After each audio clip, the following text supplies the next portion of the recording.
Okay, so this is a journey of, I guess, an environmentalist, where it began, where it's going, and where I hope it can end.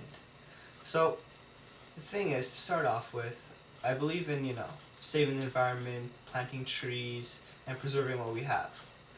But on the other hand, I have habits that are kind of counterproductive, aka kind of building things, which usually kind of results in using or kind of, if it doesn't work out, destroying wood.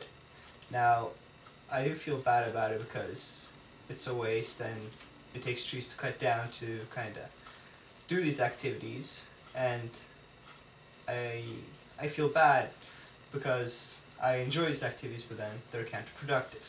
But I do take kind of comfort in the fact that I use scraps and that I'm now beginning to realize that I can continue my hobby as long as I use scraps, as long as I use reusable materials, so maybe not wood, or if I do use wood, bamboo, which is a grass and grows much quicker and is renewable at a much better pace. And even though I might use reusable products or all that, I should still kind of make an effort to kind of give back from what I take. So plant more trees or just kind of clean up a freeway or something, just kind of give back from what I use. Because frankly, today's society we take and we don't really give back. So we should kind of see if we can kind of fix that. So another dilemma is the use of furniture in homes.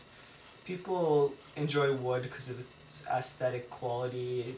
It looks nice. It's solid. It does the job properly. But then again, it still takes trees to cut it down. So I've been faced with this dilemma also. How do I live a normal life but not be kind of destructive?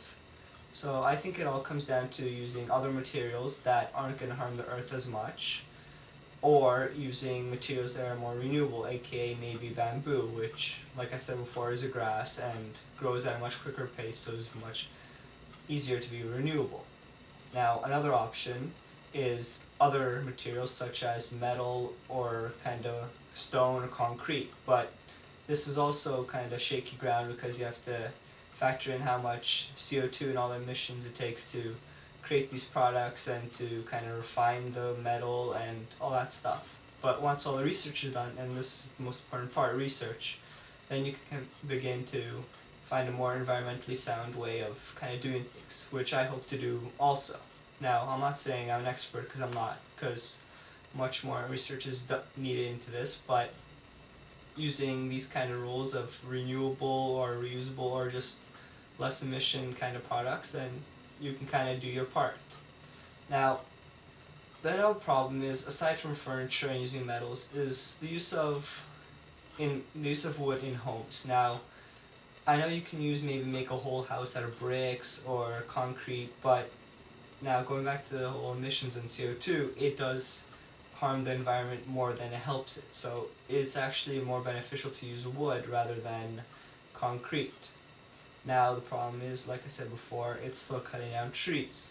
So using maybe scrap wood or recycling from other homes that are broken, or just using, like I said many times before, bamboo, which is a really strong material and is renewable.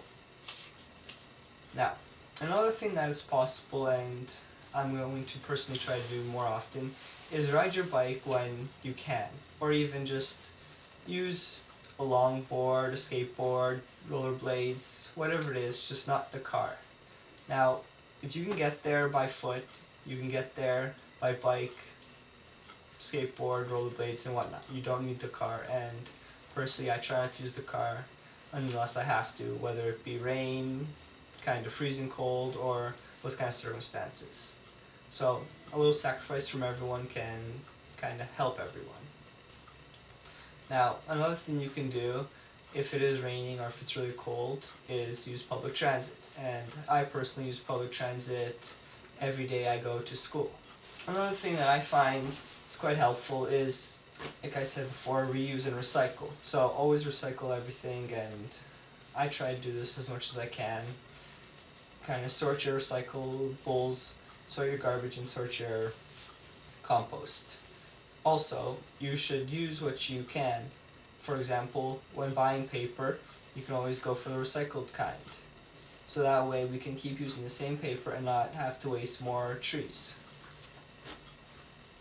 Now, another thing I did, which I should probably do more often, is, well, actually, you know what, I probably shouldn't. But after I tell my story, you'll understand. I remember this one day in summer, I was bored, it was raining, and I decided that I should grab a garbage bag and pick up all the garbage along a busy street near my house. Now, the reason I say I shouldn't do this is because there shouldn't be garbage on the streets to begin with, but I felt, even though I knew a week later that all the garbage would be back, I had to do my part and try. So I spent a whole afternoon just picking up garbage, and like I predicted, it was all back next week. But 3 bags later, I had a clean heart because I tried to do something. I did get shit from my parents, who thought I was in trouble, but that's not the point. Another thing we can always do is plant